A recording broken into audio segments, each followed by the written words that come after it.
friends, I decided that I'm going to do a video on scale points. Now that comp season's over, a lot of people are building for next year's comp. I happen to have this body laying around, class 2 body, that I can use as an example for some scale point ideas, utilizing stuff that you most likely have just laying around. All right, so when we look at the rules here, this is actually the wrong rule. We're using Sorka 2022, I believe. I have here the orange set. We're using the blue set. This part here, for the most part, in the scale points has not really changed at all, or very minimal. I reviewed through it here real quick. Oh, camera's twisting on me. Hi guys, nice to see ya. I reviewed through it quickly, and I didn't really see any discrepancies between the two rule sets. All right, so up here it says you cannot receive points for the same item multiple times. That's important, under different categories. You cannot receive multiple points for duplicate items unless specified. Okay, all scale items are considered part of the rig as tech in to the event. If any item falls off the rig while driving, the vehicle is now considered out of spec and must be repaired. Okay, that's important. So if stuff falls off your truck, you're considered out of spec. Okay? Custom points are defined as anything scratch built in areas that define or allow custom points. Bodies must have three-dimensional body panels that cover the chassis, not flat panels that bolt in between visible tube work. Must resemble known one-to-one body, must be hand-formed and fabricated from metal or other rigid material that meets minimum specs. This is for custom body points, okay? Don't forget that. Absolutely no cutting and re-gluing of pre-molded Lexan styrene interiors to gain additional custom points. Okay, so that's interiors specific. No cutting of pre-molded Lexan styrene interiors to gain additional custom points. That's custom points, okay? You must remember that's for custom points. All right, so anyhow, this body here, it says hard body. This is not a hard body, so we'll kind of skip right past that. Maybe somewhere in the video series I'll go through a hard body. Piper, do you mind? Nice to see you. Come here. Say hi to everybody. Good job. See how well trained she is? All right, here we go. Inner wheel wells, we're not doing that. Drop bed, that actually could potentially apply in this area here. We may be able to get some drop bed points out of this thing here. All right, so when we look through the rules, it says the minimum depth must be 1.25 inches deep. All right, so I'm going to take a ruler. We're going to measure it. Can the camera see that? I don't know. This one is, oh man, it's close. I think it's like a 16th under. So if you're in doubt and you question the depth, you can get yourself a little piece of balsa wood, or if you're like me and you got a ton of styrene sitting around in your drawer, or whatever you have laying around, you can take this and I can glue it on to the sides, right, all the way around, or as long as it meets the minimum requirements, and that'll raise the bed depth. Okay, that's an easy solution for that one. It says here that we need to have like a 1 inch, which we do, 1 inch between, which we do. Sorry, it's 1.25, which we do. So there you go. The only thing we need to do to get drop bed points is it's questionable whether it's deep enough or not. Most tech guys would probably let it go by, I guess. I think technically it's a 16th under, or maybe yeah. So there you go. Quick solution. Now it's more than deep enough. All right. How do you fix that there? No, that's a good question. My adhesive of choice is shoe goo. All right, a little bit of shoe goo, stick it on there.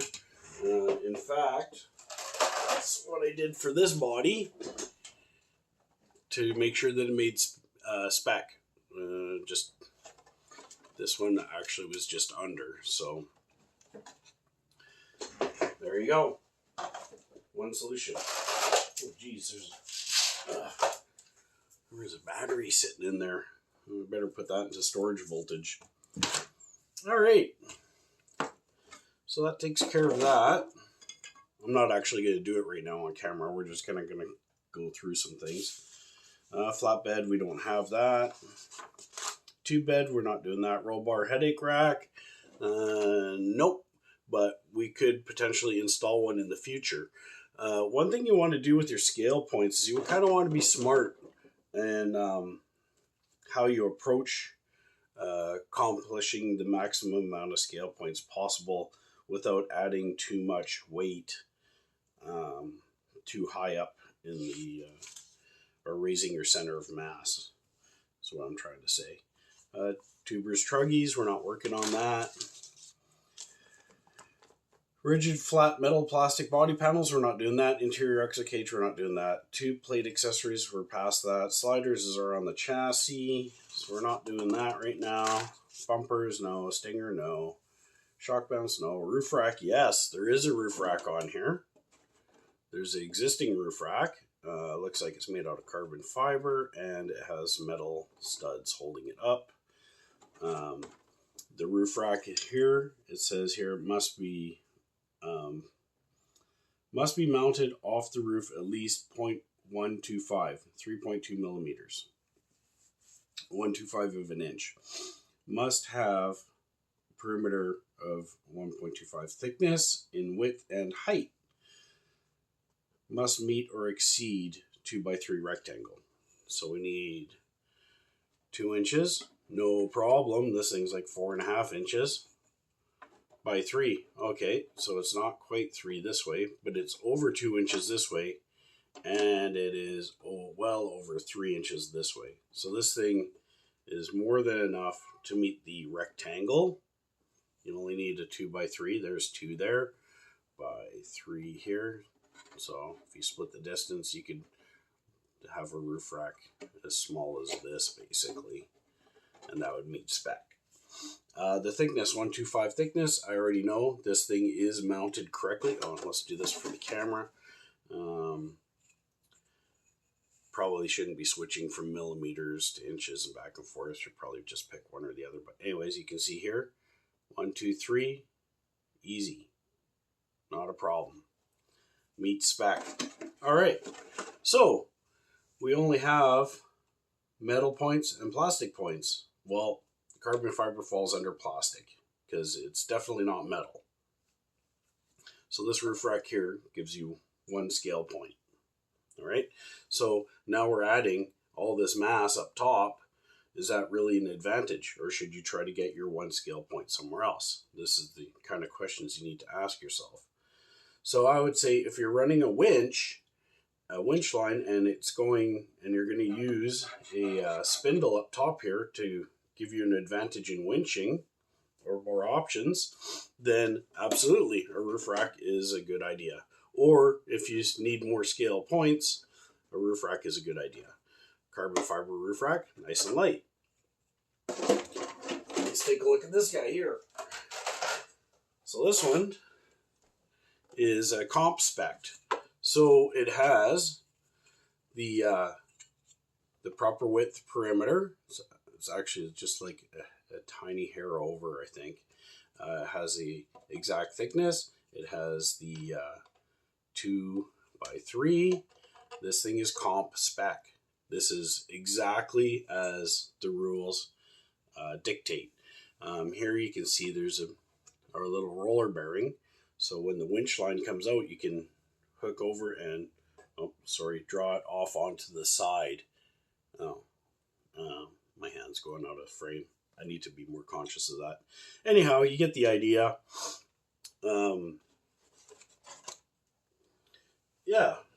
So that's the roof rack. So this thing here has a roof rack. It's going to gain us 1 point. We look over and it says light bar. We don't have one of those. Interior, we're not doing that. On this particular one at this point, we're just going to work on the exterior. Driver, passenger figures. So these are all things you're going to want to take into account if you're going to... me, honestly, my personal opinion is every truck should have to have a driver figure. You know, just for the skill aspect of it all. You can't drive a truck without a driver. But that's not essential in the rules. But if you want the extra points, it's not bad because your driver sits down relatively low in the chassis, so you're adding the mass a little further down, right? If you really wanted to, you could go around and scale these things and do math and calculate stuff. I just can't be bothered. SUV cargo area, I kind of skipped that one, but no, we're not doing that. Leaf springs, no, we're not doing any of this. 3D engine scale accessories. This is what we're working on right now. Okay, so one of the things you can do is really easy, actually, utilizing stuff that's laying around, is you can make some windshield wipers. And really, honestly, all it takes, this is so simple, is some toothpicks. Okay, you take a toothpick, a black felt marker, color the sucker in. Here, let's actually just do it. We'll just color it. We'll color it black real quick. Ta-da. Grab the other side. Do the whole thing. Okay.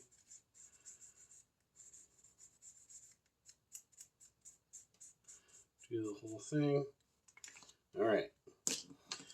Take it, kind of line it up on your body here. Was that a good angle for you guys? Oh, it's a little far.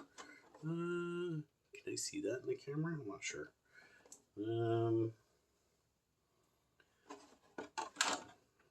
Wonder if I can.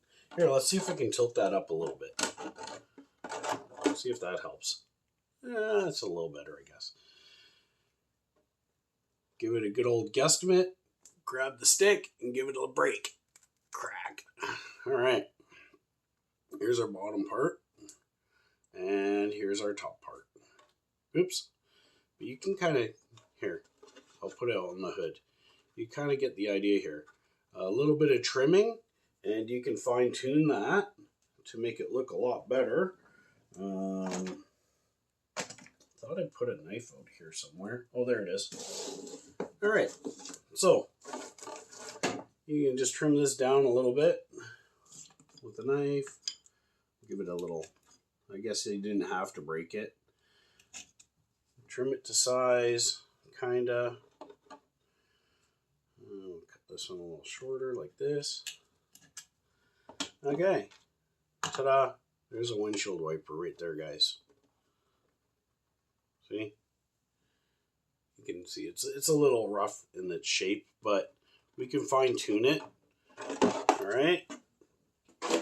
We can fine tune it a little bit. We can give it a little more angle or whatever. See? Just like that. All right. So there's an easy one. Again, I like to use shoe glue. I find super glue or CA glue has a tendency to pop off. If you rolled over hard or something like that and the Lexan flexes, it'll just kind of pops off. The problem with this stuff is that it's really globby, right? So, you know, trying to glue a little windshield wiper on like this, you end up with a big glob and then it kind of smears everywhere and stuff like that. So what I'll do is I'll just take another toothpick and just grab a tiny little dab. See? I don't know if you guys can see that. Anyways, take a tiny little dab and then place it where you want it. Like that. And then glue on your scale item. Okay. So, what do we got here? Scale accessory says windshield wipers, opening hood, doors, headlights, taillights, winch, including line and fair lead. So if you have a winch, you have to have the line and fair lead. It is definitely an advantage to have a winch in competition situations. It's also kind of cool to have one just on the trail. Sand ladders, tow straps, fuel cell, exhaust, jerry can, hubs on all wheels. That's a pretty good one because now you're adding the mass way down on the wheels. Steering stabilizer, also good. Disc drum brakes, that's also good, I would say. We have wipers, which I just showed you, antenna, license plate, first aid extinguisher, trail hooks, high lift jack, etc. You get the idea.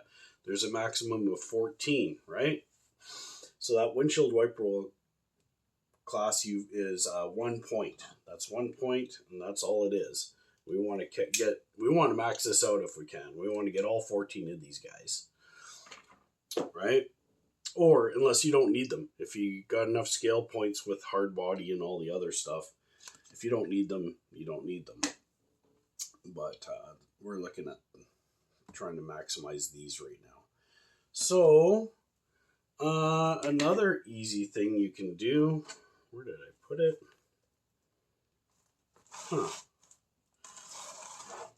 You take what you got laying around. Now,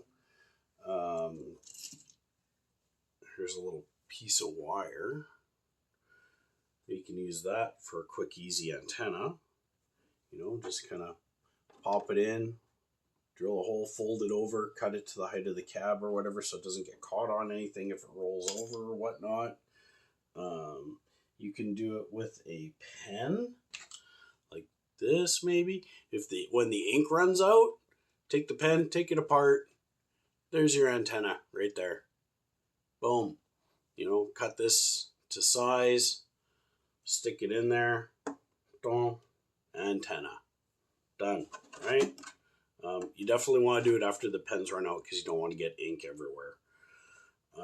Also, too, you can take things like the rest of the pen and with a little bit of heat and some skill, do this with a parent or whatever, unless you're already old enough or skilled enough to do it. And you can heat these things up a little bit with like a heat gun or lighter or torch or whatever. I would suggest a heat gun. It's a lot easier to control the heat dissipation. And you can form it into a snorkel. And that'll get you a scale point. Okay, so this is utilizing stuff laying around.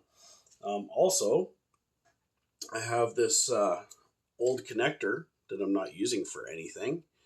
And I can use that to make scale headlights or tail lights. I could trim it down if I wanted to, make small little barrels. I can cut it to whatever length or size I want.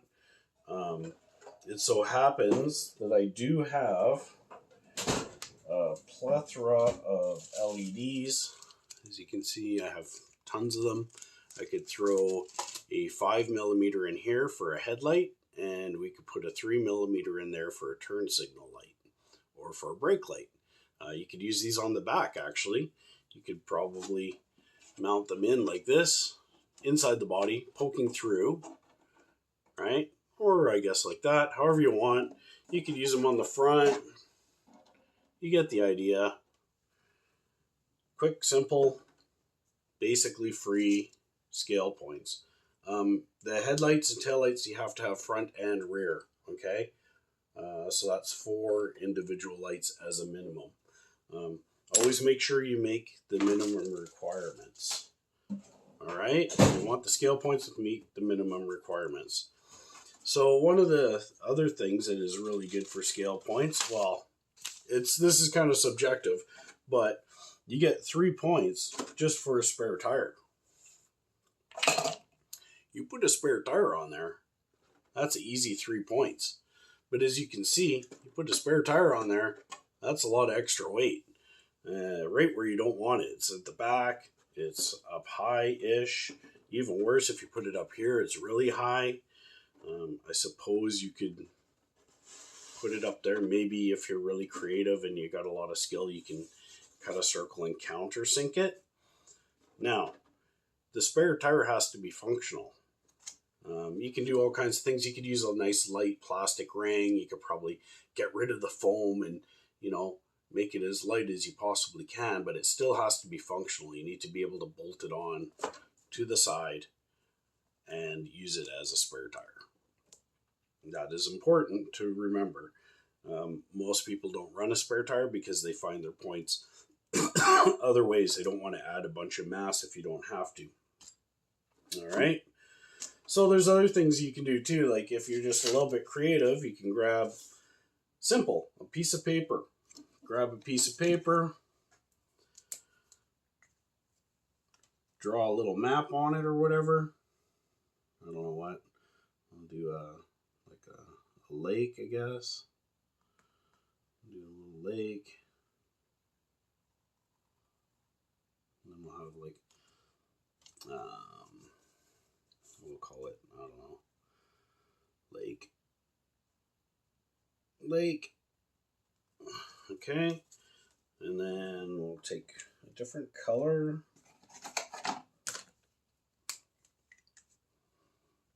This will be the road. The access road comes like this.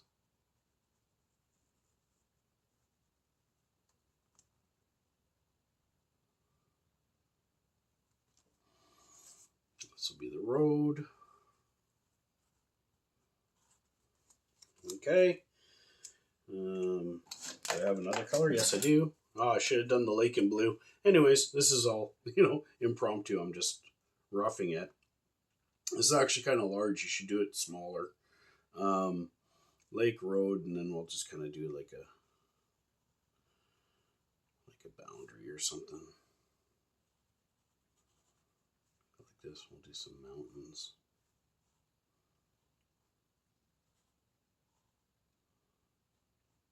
Okay, so now we have a lake, road, and mountains. All right. Grab some scissors. Cut this sucker out.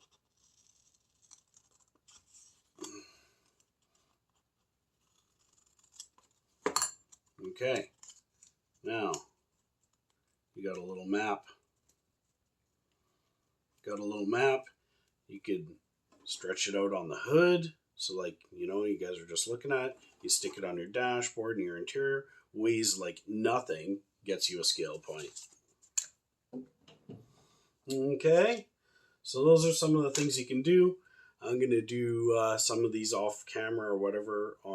Actually, I'll do all of them off camera on this truck. And we'll continue using this body as an example from time to time. All right.